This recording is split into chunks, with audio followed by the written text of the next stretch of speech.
Halo, assalamualaikum guys. Kembali lagi bersama aku.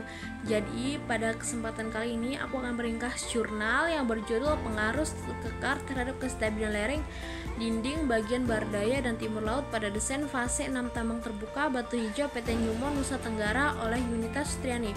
Nah, pada ringkasan yang pertama di jurnal adalah permasalahan.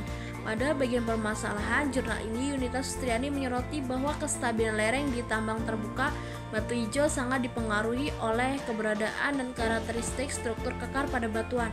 Struktur kekar dapat memperlemah kekuatan lereng dan meningkatkan risiko longsoran terutama di area dinding barat daya dan timur laut yang memiliki variasi struktur geologi yang kompleks. Permasalahan utama yang diidentifikasi adalah bagaimana pengaruh orientasi, frekuensi, dan kondisi kekar terhadap kestabilan lereng. Dengan adanya kekar yang bervariasi ini, diperlukan evaluasi mendalam untuk memastikan bahwa desain lereng tambang pada fase 6 aman dan stabil. Jika tidak dianalisis secara tepat, kekar ini dapat menjadi titik lemah yang berpotensi menyebabkan longsoran dan membahayakan keselamatan operasional tambang. Ringkasan yang kedua dalam jurnal yang ditulis oleh Yunita Sustriani adalah kondisi kekar pada lereng bagian barat daya dan timur laut tambang batu hijau PT Newmont Nusa Tenggara. Struktur kekar yang terdapat di area ini bervariasi dalam hal orientasi, kemiringan, dan keteraturannya. Orientasi kekar yakni arah rekahan batuan memainkan peran penting karena mempengaruhi kestabilan lereng ketika terkena beban atau tekanan.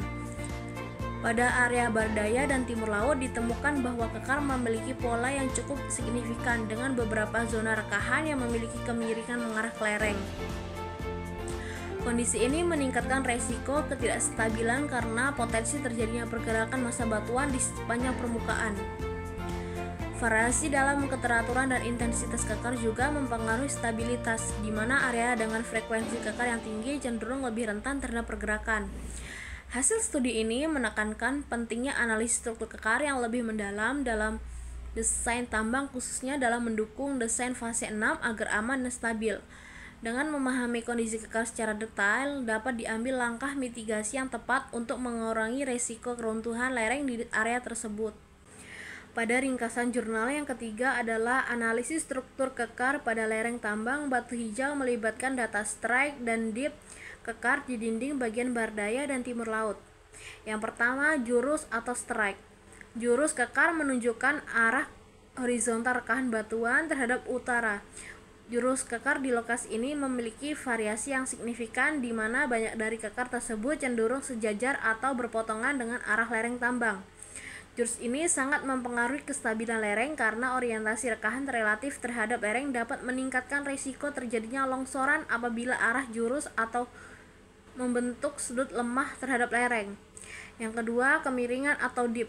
Kemiringan atau dip kekar menggambarkan sudut kemiringan rekahan batuan terhadap bidang horizontal. Pada area ini banyak ditemukan kekar dengan sudut kemiringan curam yang memperbesar potensi ketidakstabilan lereng. Jika sudut kemiringan kekar mengarah keluar lereng atau kemiringan yang miring ke arah bebas lereng, maka kekar tersebut dapat menjadi bidang gelincir yang memicu keruntuhan massa batuan di lereng. Data strike dan dip dari struktur kekar ini membantu dalam mengidentifikasi area rawan dan menyusun rencana mitigasi yang lebih efektif. Kombinasi jurus dan kemiringan kekar tersebut memberikan informasi penting dalam mendesain lereng yang lebih stabil dan aman pada fase 6 tambang terbuka batu hijau.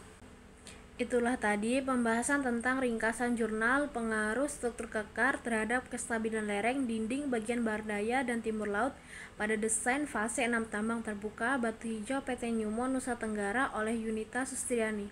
Sekian dan terima kasih. Wassalamualaikum warahmatullahi wabarakatuh.